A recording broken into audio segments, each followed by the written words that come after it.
बात विस्तार से, जहां लोकसभा स्पीकर के खिलाफ अविश्वास प्रस्ताव पर आज चर्चा शुरू होगी और आज विपक्ष की ओर से ओम बिरला के खिलाफ अविश्वास के कारण बताए जाएंगे, तो वहीं सत्ता पक्ष की ओर से भी उसका पूरा जवाब दिया जाएगा। आपको बता दें कि बीजेपी की ओर से किरेन रिजिजू, रविशंकर प्रसाद, निशिकांत दुबे, तेजस्वी सूर्या, जगदम्बिका पाल, अनुराग ठाकुर सहित कई बड़े नेता अपनी बात रखेंगे, जबकि केंद्रीय गृह मंत्री अमित शाह कल चर्चा का जवाब देंगे।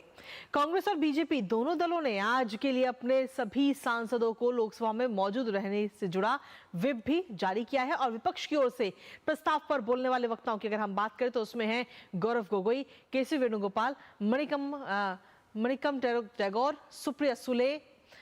और हालांकि ये चर्चा कल ही होनी थी, लेकिन दोनों सदन में विपक्ष के हंगामे के कारण कार्यवाही बार बार बाधित होती रही और विपक्षी दल अपने ही लाए हुए अविश्वास प्रस्ताव पर चर्चा न करके मिडिल ईस्ट पर तुरंत चर्चा की मांग कर रहे थे, जिसके बाद सदन में काफी शोर शराबा भी हुआ। केंद्र में मंत्री पीयूष गोयल ने कहा कि राहुल गांधी के नेतृत्व में विपक्ष संसद का समय बर्बाद कर रहा है और चर्चा से भागने की लगातार कोशिश कर रहा है। पीयूष गोयल ने राहुल गांधी को असफल लीडर ऑफ ऑपोजिशन बताया। इनको ना तो कोई पार्लियामेंट्री प्रोसीजर समझ है, ना ये कॉन्स्टिट्यूशन की इज्जत करते हैं। जब से Rahul Gandhi leader of opposition बने हैं, उनके मन में शायद संसद चलाने की इच्छा ही नहीं है। वो पहले से ही सुनियोजित करके आते हैं, प्लेकार्ड लेके आना, हाउस डिस्टर्ब करना, बेबुनियाद विषय के ऊपर पार्लियामेंट का समय खराब करना। और जिस दिन इतना महत्वपूर्ण विषय चर्चा होने वाला था, वो आज डिबेट से भागने का भी सोच के आए थे, क्योंकि उनको स्पष्ट पता है कि स्पीकर के ऊपर पूरे सदन का कॉन्फिडेंस है।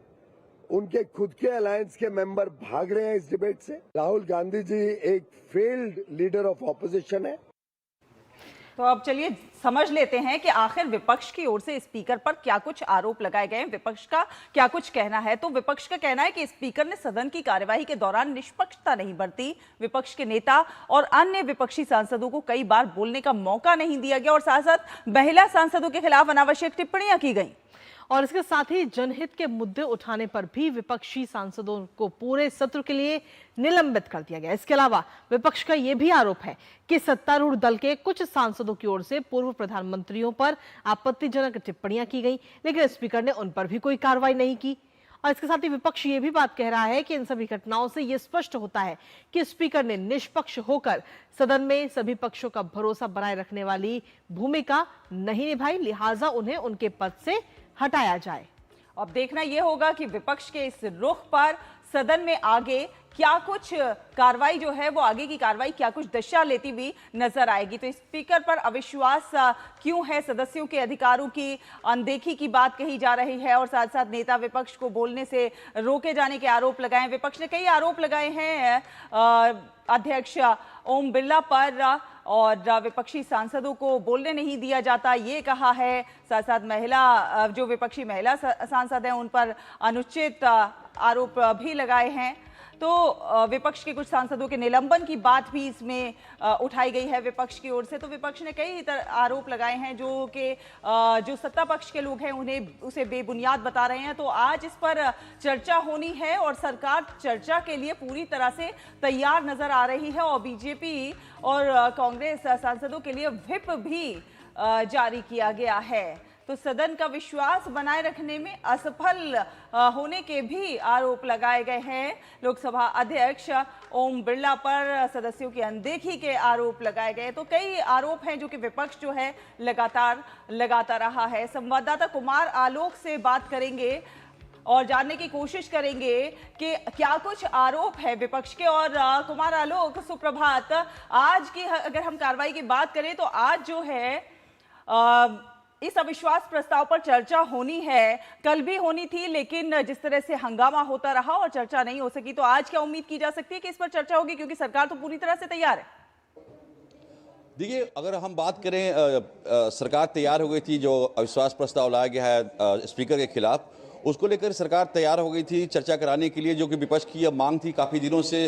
जब बजट सत्र जैसे ही शुरू हुआ था उसके बाद से कि स्पीकर पर तमाम तरह के आरोप लगाए गए थे, और जब सरकार तैयार हो गई उसके बाद जब कल मीटिंग हुई विपक्ष की सवेरे 10 बजे, जब मल्लिकार्जुन खड़गे के चैम्बर में जब मीटिंग हुई, उस मीटिंग में जिसका लब्बो-लुआब निकल के ये आया कि अगर हम ये अविश्वास प्रस्ताव लाते हैं तो ये निश्चित है कि संख्या बल के मामले में सत्ता पक्ष और विपक्ष के बीच जो डिफरेंस है वो 125 से ऊपर का है, यानी कि वो कुछ अध्यक्ष का बिगाड़ नहीं सकते हैं। तो उसके बाद उन्होंने ये टैक्टिकल निर्णय लिया, खासकर राहुल गांधी ने, कि नहीं हमें जो है वो मिडिल ईस्ट के मामले को लेकर के इसको उठाना चाहिए, इस मामले को ठंडे बस्ते में डाल देना चाहिए। और उसके बाद सारे विपक्ष के नेताओं को तैयार किया गया इस मसले पर, और जैसे ही सदन की शुरुआत हुई, सबसे पहले राज्यसभा में जब विदेश मंत्री जयशंकर जब जवाब देना शुरू किया, उन्होंने रिप्लाई देना शुरू किया, खासकर मिडिल ईस्ट के मामले को लेकर के, और मिडिल ईस्ट के संकट को देखते हुए भारत की क्या रणनीति है और भारत क्या कुछ कर रहा है, इंडिया क्या कुछ कर रहा है इसके लिए, उसके बारे में जब विस्तार से उन्होंने जब अपनी बातें रखी तो राज्यसभा में पूरे विपक्षी दलों ने वॉकआउट किया। उसके बाद जब लोकसभा में जब विदेश मंत्री ने रिप्लाई देना शुरू किया, वहां भी जोरदार हंगामा हुआ विपक्ष की ओर से। और उसके बाद जब स्पीकर के जो पद पर थे, उन्होंने कल जो स्पीकर के पद पर थे, उन्होंने लगातार सदस्यों से यह आग्रह किया कि हम चर्चा कराने के लिए तैयार है। जो शेड्यूल्ड जो लिस्ट ऑफ बिजनेस है, उस लिस्ट ऑफ बिजनेस में ये था कि आज जो इस अविश्वास प्रस्ताव पर चर्चा होगी और इसके लिए 10 घंटे का समय मुकर्रर किया गया है। तमाम रिक्वेस्ट के बावजूद विपक्ष अड़ा रहा और सदन की कार्रवाई, लोकसभा की कार्रवाई 2 बार स्थगित होने के बाद आज तक के लिए कल तक के लिए स्थगित की गई और आज फिर कार्रवाई शुरू होगी। तो इसमें अब ये आज देखना होगा कि अब विपक्ष की ओर से भी ये संकेत मिल रहे हैं कि आज ये चर्चा शुरू होगी, और चर्चा शुरू हो, जैसे कि अब मैंने आपको बताया कि 10 घंटे का समय मुकर्रर है, और तमाम जो वक्ता है, जो आपने बताया कि बीजेपी की तरफ से सत्ता पक्ष की ओर से कौन सदस्य बोलेंगे, किरण रिजिजू इसके प्रस्ताव के ये चर्चा की शुरुआत करेंगे। इसके अलावा जो कांग्रेस की ओर से भी है, गौरव गोगोई कांग्रेस की ओर से पहले वक्ता होंगे, और उसके बाद ये चर्चा 10 घंटे के बाद होगी, 10 घंटे तक चलेगी, और बुधवार को यानी कल गृह मंत्री अमित शाह इस मोशन पर वो अपना जवाब देंगे। तो अब अगर हम इतिहास की बात करें तो इस बार पूरे जो संसदीय इतिहास है उसमें 3 बार अविश्वास प्रस्ताव आया है, खासकर लोकसभा स्पीकर के खिलाफ। 1954 में जीवी मावलंकर के खिलाफ, 1966 में हुकुम सिंह के खिलाफ, 1987 में बलराम जाखड़ जो राजस्थान के कद्दावर कांग्रेसी नेता थे उनके खिलाफ प्रस्ताव आया था, लेकिन आज तक किसी स्पीकर को हटाया नहीं जा सका। तो ये भी विपक्ष जान रहा है कि हम जो प्रस्ताव ला रहे हैं, जहां तक संख्या बल की बात है, उस संख्या बल में कहीं भी विपक्ष सत्ता पक्ष के आगे नहीं ठहरता। लेकिन अब देखना होगा कि आज जब सदन की कार्रवाई शुरू होगी दोनों सदनों में, खासकर राज्यसभा में तो जो लिस्ट ऑफ बिजनेस है उसमें कल राज्यसभा की कार्रवाई सुचारू रूप से चली। शुरुआती जो हंगामे के बीच जो 10 से 12 के बीच में वहां भी हंगामा हुआ था मिडिल ईस्ट को लेकर के, लेकिन बाद में जब वहां कार्रवाई शुरू हुई, वॉकआउट हुआ विपक्ष का, वहां पर जो जलवायु और ये पर्यावरण मंत्रालय के कामकाज पर बहस हो रही है, और आज उसका जवाब देंगे पर्यावरण मंत्री। इसके अलावा आज राज्यसभा में ग्रामीण विकास मंत्रालय के कामकाज पर चर्चा होगी। तो राज्यसभा में जो शेड्यूल है, यही 2 मेन इंपॉर्टेंट विषय है। लेकिन लोकसभा में देखना होगा कि क्या विपक्ष तैयार होता है इस जो अविश्वास प्रस्ताव पर जो चर्चा होनी है उस पर यह देखने वाली बात होगी। लेकिन जो सूत्रों से जो जानकारियां प्राप्त हो रही हैं उसमें ऐसा प्रतीत हो रहा है कि विपक्ष तैयार है इस चर्चा में भाग लेने के लिए। और जब सदन की कार्रवाई आज सवेरे शुरू होगी 11 बजे, तो देखना होगा कि विपक्ष का क्या रुख होता है। लेकिन जो समय मुकर्रर किया गया है कि 12:15 से ये चर्चा शुरू होगी और 10 घंटे तक का समय इसका मुकर्रर किया गया है, और उसके बाद गृह मंत्री बुधवार को इस पर जवाब देंगे।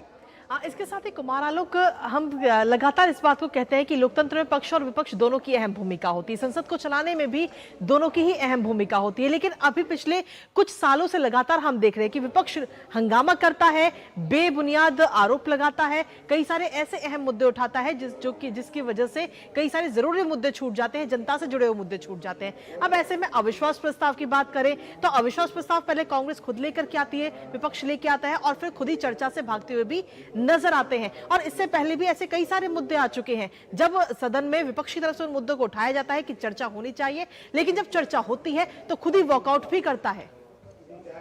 देखिए, ये जो मुद्दा था खासकर स्पीकर के खिलाफ, ये सरकार के लिए भी बहुत अहम था, क्योंकि उन पर स्पीकर जैसे जो संवैधानिक पद होता है बहुत ही उच्च पद होता है और उस पर जो सवालिया निशान उठाया जाता है, तो उसके बाद सरकार को लगातार प्रेशराइज करने की कोशिश की गई विपक्ष की ओर से। तो सरकार ने भी कहा कि ठीक है, चर्चा करा लो। लेकिन जब विपक्ष को ये लगा कि हम चर्चा करेंगे, लेकिन संख्या बल की अगर हम बात करें तो विपक्ष कहीं नहीं ठहरता है। वही आप देख रहे हैं, एक इंपॉर्टेंट चीज आप गौर करेंगे कि तृणमूल कांग्रेस, टीएमसी कांग्रेस ने, तृणमूल कांग्रेस ने इस प्रस्ताव पर अपना समर्थन नहीं दिया था। उन्होंने दस्तखत नहीं किया था। 118 जो सांसदों ने जो दस्तखत किया था इस अविश्वास प्रस्ताव के समर्थन में, तो उसमें तृणमूल कांग्रेस नहीं थी। लेकिन शनिवार को तृणमूल कांग्रेस को भी प्रेशराइज किया गया विपक्ष की ओर से, खासकर कांग्रेस की ओर से। तो तृणमूल कांग्रेस ने भी इस प्रस्ताव के समर्थन में अपना पक्ष रखा। अब अगर हम जरूरी मामलों की बात करें, जरूरी जो विधायी कामकाज होती है, तो उसमें लगातार विपक्ष, आप देखें कि इस पूरे बजट सत्र में देखें या बजट सत्र के पहले भी देखें, उसमें विपक्ष का जो रवैया रहा है वो एक जो फ्रूटफुल जो जनता के लिए जो नीतियां बनती है, खासकर संसदीय ऐसा संस्थान है जहां पर हम लोग जो आम लोग हैं उनके लिए नीतियां बनती हैं, और उसमें आके डिस्टर्बेंस करना विपक्ष लगातार यही वो कार्य कर रहा है। और आज भी अगर ये चर्चा होगी तो ये एक सिंबॉलिक है, यानी विपक्ष अपने आप में एकजुट नहीं है। तृणमूल कांग्रेस का कुछ लाइन होता है, कांग्रेस का कुछ लाइन होता है, डीएमके का कुछ लाइन होता है, लेकिन इस अविश्वास प्रस्ताव के माध्यम से अपोजिशन और खासकर कांग्रेस विपक्ष को संगठित करने का एक सिंबॉलिक प्रयास कर रही है। बिल्कुल। फिलहाल कुमार आलोक, आज देखना होगा कि अविश्वास प्रस्ताव पर चर्चा शुरू हो पाती है या कल की तरह आज भी सिर्फ हंगामा ही लोकसभा में देखने को मिलेगा। नजर आप लगातार बनाए रखिएगा। लेकिन फिलहाल बहुत बहुत शुक्रिया आपका तमाम जानकारी और अपडेट्स हमारे साथ, हमारे दर्शकों के साथ साझा करने के लिए। और नया सवेरा में खबरों का सिलसिला लगातार जारी है, लेकिन इसी बीच वक्त एक छोटे से ब्रेक का है। आप बने रहिए हमारे साथ।